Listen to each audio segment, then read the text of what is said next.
Greater Noida के विसाड़ा गांव में गौ मांस पकाने के आरोप में अफवाह फैली थी कि वहां पर इस घर में गौ मांस पकाया जा रहा है। सिर्फ इस अफवाह के आरोप में भीड़ ने एक शख्स की हत्या कर दी। आरोप है कि बाकायदा मंदिर के लाउडस्पीकर में अफवाह फैलाई गई। उसके बाद भीड़ ने हमला बोलकर अखलाक की जान ले ली। सवाल यह है कि देश का माहौल कौन बिगाड़ रहा है?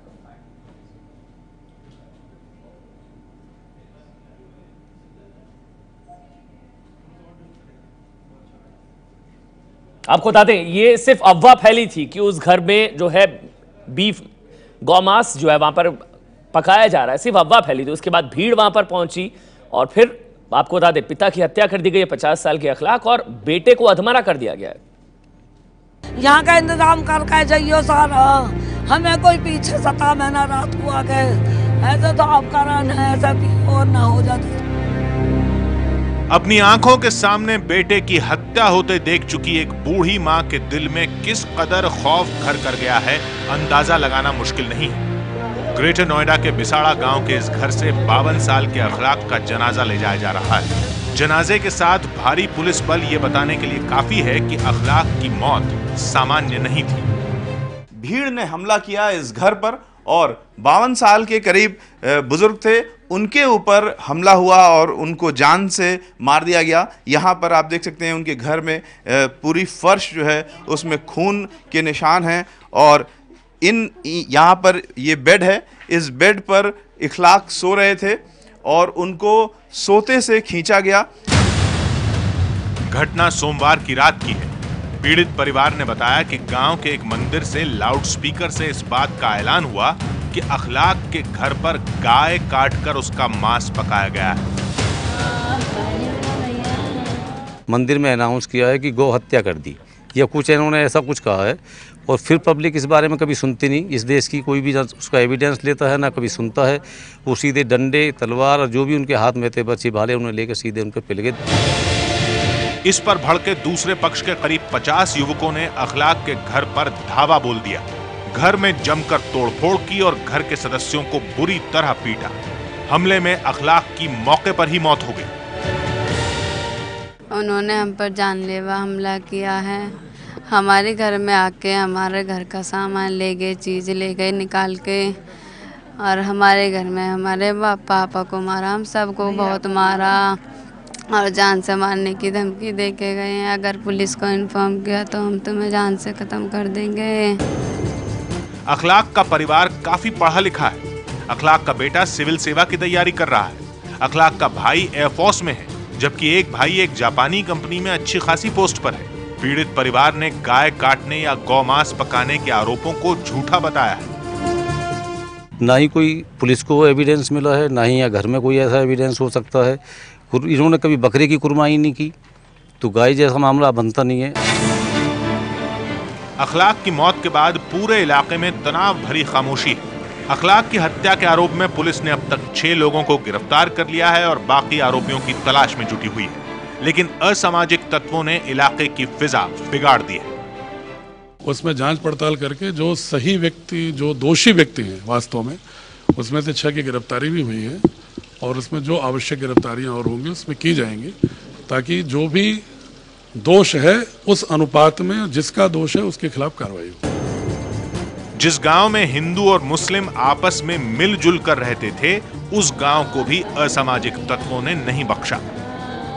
जानबूझ के एक सोची समझी साजिश है। यहाँ का भाईचारा इतना अच्छा, इतना बढ़िया है कि सदियाँ गुजर गई, कभी कोई प्रॉब्लम ही नहीं आई। ना है ऐसा किसी ने अपने दिमाग में सोचा है कि भाई इस तरह की घटना भी कभी होगी इस क्षेत्र में। हमारे साथ गौरव भाटिया समाजवादी पार्टी से और गोपाल कृष्ण अग्रवाल बीजेपी से जुड़ चुके हैं। सबसे पहले गोपाल कृष्ण जी, आप ही के पास मैं आना चाहूंगा। ये चिंता का विषय तो है ना, ये देश का माहौल आखिर कौन बिगाड़ रहा है? मतलब किस तरह के देश में हम लोग रह रहे हैं कि जहां पर सिर्फ अफवाह फैली है वहां पर, और अफवाह के बाद भीड़ घर में घुसी और कत्ल कर दिया गया। ये किस तरह के देश में रह रहे हैं हम लोग?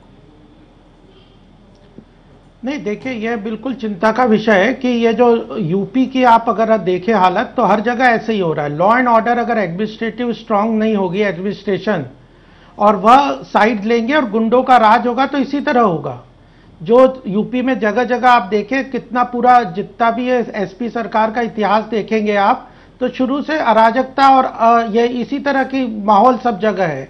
अगर इसको एडमिनिस्ट्रेटिवली स्ट्रांग डिसीजन लेना चाहिए, क्रिमिनल एक्ट्स को रोकना चाहिए, बहुत आवश्यक है। वही तो गवर्नेंस का मेन रोल है कि आप क्रिमिनल एक्टिविटीज को प्रॉपरली इंगित करें, उसकी प्रिकॉशन लें और जो उसके बाद जो एक्ट हो उस पर स्ट्रांग कार्रवाई लें। आप इसको सिर्फ एक राज्य तक सीमित समझ रहे हैं क्या? स्टेटमेंट्स भी देख लेंगे आप बाद में भी। आप इसको सिर्फ तो इसी तरह की प्रोटेक्शन के मुलायम सिंह गोपाल यादव कृष्ण जी के जी, भी कई स्टेटमेंट आप इसको सिर्फ एक राज्य तक इस पर पॉलिटिक्स कर रहे हैं। समाजवादी पार्टी जिम्मेदार है, राज्य सरकार जिम्मेदार है।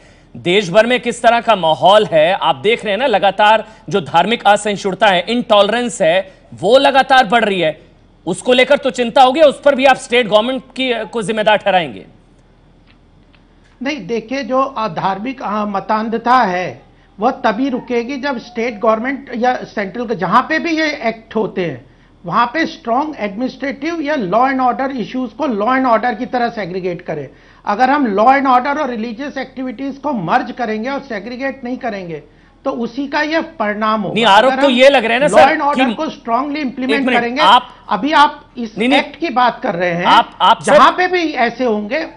नहीं, एक मिनट मेरा सवाल सुन लीजिए। आरोप तो इस तरह के भी लग रहे हैं कि मोदी सरकार के आने के बाद इन लोगों की ताकत और बढ़ गई है, क्योंकि ये सिर्फ यूपी तक सीमित नहीं है, जगह जगह यही हो रहा है, हर राज्य में यही हो रहा है कि ताकत इन लोगों की बढ़ गई है कि इनके ऊपर कोई कार्रवाई नहीं होगी, कोई कुछ नहीं बिगाड़ सकता इन लोगों का। कैसे नहीं होगी? अगर ये स्टेट गवर्नमेंट के अंडर लॉ एंड ऑर्डर है ना, करो ना एक्शन। कोई सेंट्रल गवर्नमेंट रोक रही है क्या? मोदी सरकार रोक रही है क्या? हमारी सरकार कह रही है कि आप वहां पे एक्शन मत लीजिए। गौरव भाटिया साहब, क्रिमिनल एक्टिविटी आप लोग जिम्मेदार हैं, बीजेपी कह रही है कि आप एक्शन लीजिए, आप लोग जिम्मेदार हैं, आप लोगों की सरकार है वहां पर, इस इशू पे आप लोग जिम्मेदार हैं। लॉ एंड ऑर्डर का इशू है अमन जी। जी बिल्कुल अमन जी। अमन जी, भाजपा के प्रवक्ता ने वही किया जिसके लिए भाजपा जानी जाती है कि राजनीति कर रहे हैं वो सांप्रदायिक राजनीति इस तरह से करते रहेंगे। नहीं, मैं आज ज्यादा चिंतित इसलिए हम कह रहे हैं कि एक बुजुर्ग व्यक्ति है जिन्होंने आज अपनी जान गंवाई है। अब मैं अपनी बात कर लूं गोपाल जी, आपने बात बोलने दीजिए उनको, बीच में नहीं कहा। अब आपको मैं जवाब दूंगा, आप सुनिए पूरी बात को, ठीक है गौरव जी, आपको जवाब मिलेगा। सबसे पहले आज अमन जी जो मेरी चिंता है, मेरी चिंता उस परिवार की तरफ है जहां पे एक मॉब ने रात में 10 बजे अटैक किया और जो प्रथम सूचना आई है कि एक मंदिर से किसी ने कहा कि यहां पे बीफ रखा हुआ है तो हम वहां जाके जो है उसको मारेंगे या परेशान करेंगे। सरकार की जिम्मेदारी सबसे पहले यह बनती है कि जैसे ही सूचना आई तुरंत 15 मिनट के अंदर वहां पे पुलिस पहुंची और उसके बाद जो वहां पे जो अब नहीं रहे इस दुनिया में वृद्ध व्यक्ति, उनको और उनके बेटे को जो जख्मी थे उनको तुरंत हॉस्पिटल ले जाया गया, एफआईआर रजिस्टर कराई गई और तुरंत 6 लोगों की अरेस्ट हुई है और बाकियों के लिए भी पुलिस अभी दबिश दे रही है, उनको भी अरेस्ट किया जाएगा।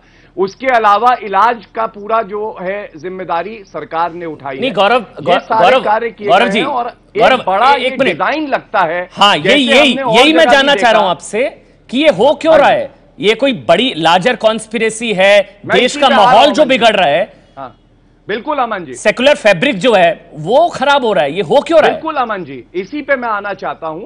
देखिए अभी बिल्कुल खराब होता है और इसके पीछे जो शक्तियां हैं इसकी भी इन्वेस्टिगेशन चल रही है, सामने आएगी अमन जी तो हम पूरे पुख्ता तथ्य रखेंगे, तब इस पे आपको क्लैरिटी भी हो जाएगी। लेकिन जब बजरंग दल, जब वीएचपी ओपनली शरण पाते हैं सरकार से और सरकार आंखें बंद कर लेती है, जब सांसद और विधायक भाजपा के जिन्होंने शपथ संविधान की ली है खुद कहते हैं कि हम इसको हिंदू राष्ट्र बनाएंगे, शुद्धिकरण, लव जिहाद, तो माहौल बिगड़ता है। और दुखद यह है कि अभी आपकी रिपोर्ट दिखा रही थी कि इस क्षेत्र में मुस्लिम और हिंदू भाई भाई सौहार्द से रहते थे, तो ये भी एक बहुत बड़ा इन्वेस्टिगेशन का आज मुद्दा है। गोपाल कृष्ण जी, ठीक है, ये पीछे कौन सी शक्ति है गोपाल कृष्ण करा रही है ये बात? अभी प्रधानमंत्री नरेंद्र मोदी आयरलैंड गए थे, वहां पे उन्होंने कहा कि संस्कृत श्लोक में अगर ये मेरा स्वागत होता तो देश में सेकुलरिज्म पर सवाल उठ जाता। उससे सवाल उठेंगे जो देश में अब हो रहा है, उससे नहीं उठेंगे क्या सेकुलरिज्म पर सवाल? यही अच्छे दिन थे क्या? देखिए, जो सेक्युलरिज्म की बात है, सब चीजों को आप मिला के एक साथ मत देखिए। यही चश्मा पहन के आप गड़बड़ी करते हैं। आप हर चीज ये इसको क्रिमिनल एक्टिविटी को क्यों ये हो रहे हैं? क्योंकि पिछले बार जो पीछे की एक्टिविटीज हुई है उस पर गवर्नमेंट्स ने स्ट्रांगली एक्शन नहीं लिए। यूपी में क्यों हो रहे हैं स्पेसिफिकली, वह जो संस्कृत भाषा है, संस्कृत भाषा की श्लोक को, एक तो कॉन्सेप्ट है और एक क्राइम है, इन दोनों को अगर आप अलग अलग नहीं करेंगे, कॉन्सेप्चुअली अगर आप संस्कृत को इस देश की संस्कृति मानते हैं, धरोहर मानते हैं, उसको इस क्राइम की एक्टिविटी से कैसे जोड़ लेंगे? मतलब आप समझदारी से नहीं चलेंगे तो इसी तरह अमन जी मैं जवाब देना चाहता हूं। जल्दी से, समय नहीं है मेरे पास, गौरव जी बस आपके पास 10 सेकंड है, जल्दी से, मेरे पास समय नहीं है, 10 सेकंड आपके पास, जल्दी से। बिल्कुल अमन, बस जल्दी, आपको मुरादाबाद में भी भाजपा के संगीत सोम दंगा करने जा रहे थे, उनको रोका गया और वहां दंगा नहीं होने दिया। लेकिन दुखद यह है कि भाजपा के सांसद और विधायक जिनको कानून की रक्षा करनी है वो आज कानून तोड़ रहे हैं। और स्थिति दंगों की गुजरात में, छत्तीसगढ़ नहीं, ठीक है, वो भी एक मुद्दा है, वो मुजफ्फरनगर जी एनसीआरबी का, वो मुजफ्फरनगर दंगों की रिपोर्ट भी आई है, जो सहायक समिति की रिपोर्ट है, हो रहा है सहायक समिति की जो रिपोर्ट है उसमें हर एक का नाम है, उसमें कोई भी पार्टी छूती नहीं है, उसमें बीजेपी के नेताओं का भी नाम है सर, आपकी समाजवादी पार्टी के नेताओं का भी नाम है, उसमें बीएसपी के नेताओं का भी नाम है, जो पंचायत हुई थी। एक छोटा सा ब्रेक ले रहे हैं, बहुत बहुत शुक्रिया आप दोनों का, एक छोटा सा ब्रेक ले रहे हैं।